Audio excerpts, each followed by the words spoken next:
I'm Ruby and this is Ben and Mitchell. For this resource, we are trying to bring to light a couple of social justice issues regarding the lack of understanding about Aboriginal culture and tradition. The Australian government found that some of the key factors causing Indigenous students to leave their studies included financial pressures, social or cultural alienation caused by the academic demands of study, and insufficient academic support. So Sarah states that the dominant story that continues to be told in relation to Indigenous Australians is that of hopelessness, cultural deficit and racial inferiority.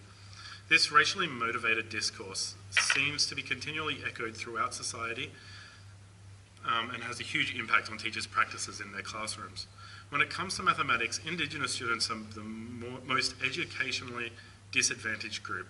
They are generally 2 years behind the performance of non-Indigenous students according to the testing programs in numeracy. Morris and Matthews found that not all Indigenous students always respond positively to a change in curriculum.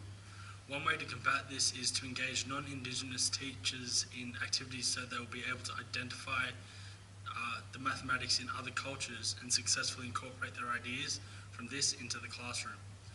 This can be applied to any subject as it is a cross-curricular priority. To demonstrate this game, we have Ben on Team 1, Mitchell on Team 2, and then we have Ruby playing the teacher. Each team will be given a worksheet with a list of instructions. Teams must start from the first activity and move to the next one once completed, and so on until the final activity is completed. The first team to the end wins. At the top of each worksheet will be displayed an identity that the group will adopt. The amount of help or hints a team will get will vary depending on their identity and the activity being conducted.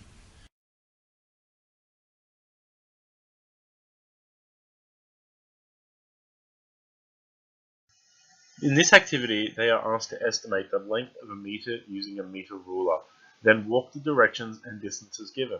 They will also be asked to time their walk and will learn how this is how distances are expressed in certain Aboriginal cultures. This knowledge will be used later on in another activity.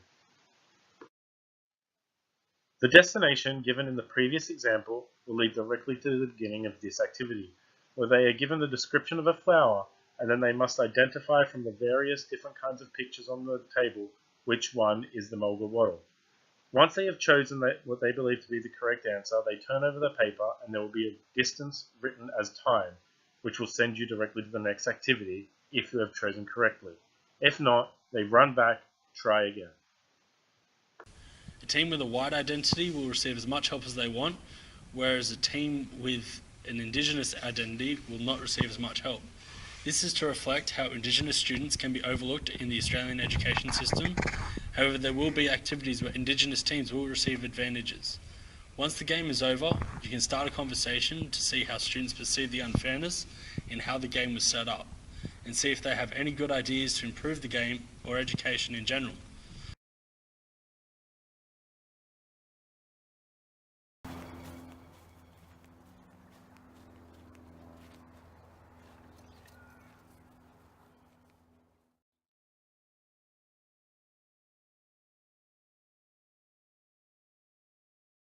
So this game illustrates how much the students have learned throughout the subject.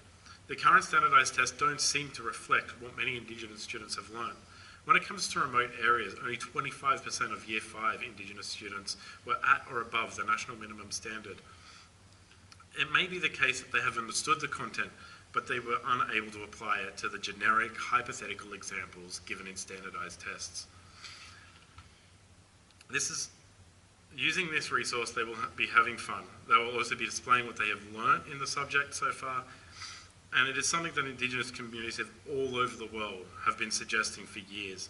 It would make Indigenous students feel welcome and included, and can have many benefits for non-Indigenous students as well, because several kids learn in different ways.